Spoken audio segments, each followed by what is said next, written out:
Hi, I'm Bridget Stokes.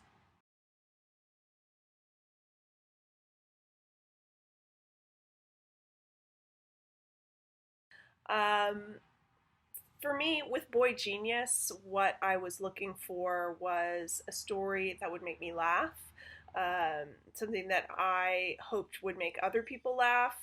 I looked for a story that was hopeful, a story that would make the world feel like a better and brighter place. Um, and it was really important for me to make something that I could watch with my kids that was family friendly. I felt like there was this absence of content between, uh, the Disney Pixar animated movies and the sort of Marvel Universe movies. Um, that wasn't being served. I felt like there were not enough movies that I could watch with my sort of tween age children, and I wanted to make something that sort of filled that void.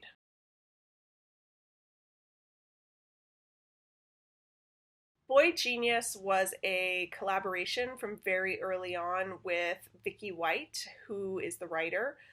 Vicky White and I made a couple feature films together, and then after that, she began writing the script for Boy Genius, which was originally called Emmett, after the lead role.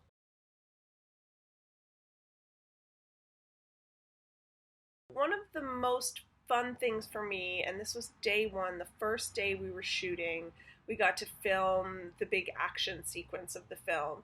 And I had so much fun working with the stunt coordinator and the actors to make the punches look real and make the fight look real. And in our case, we wanted to also make it look awkward.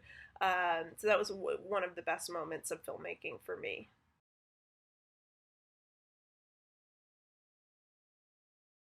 Before social distancing became the norm, I was working on prepping 2 episodes of a television show, which I'm really excited to get back to.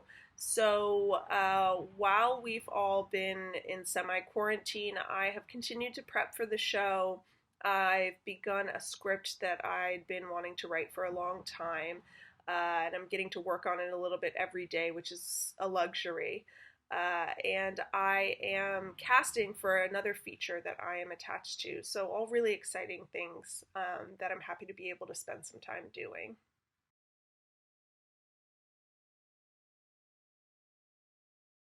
I'm reading a nonfiction book called Go Tell the Crocodiles about politics, current politics in Mozambique, which I'm finding really fascinating. My husband's from Mozambique, and I've been able to go there a couple times, and to learn more about the political climate is really interesting. I'm reading a lot of murder mysteries. A recent one I read is called Paranoia by Joseph Finder, which I literally could not put down. It was so compelling, so well written. Um, I'm finally watching the second season of Jack Ryan on Amazon.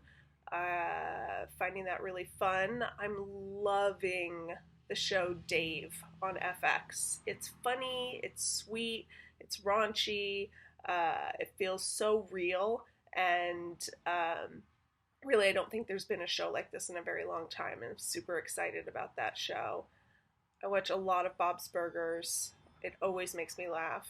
Um, I have a whole list of movies that I need to get to. I got really caught up towards the end of the year as Oscars approached, and I really loved A Marriage Story.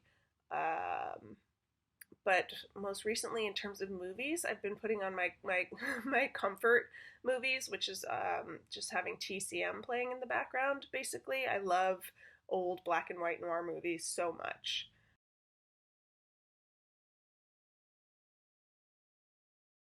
I would tell aspiring creators to be authentic and to be gentle with themselves. There's so many peaks and valleys in this industry and on the filmmaking path. Um, there's a poem that I really love by Rudyard Kipling called If, and he says to treat the imposters of triumph and disaster the same. And that's something that I try to take with me. I recommend you read the whole poem. It's sort of a roadmap for how to live well. But I think, that and working a little bit at your craft every day and trying to sort of not be carried away with whatever the current climate is, but to just focus on your work. And that's all the advice I have after a couple decades doing this.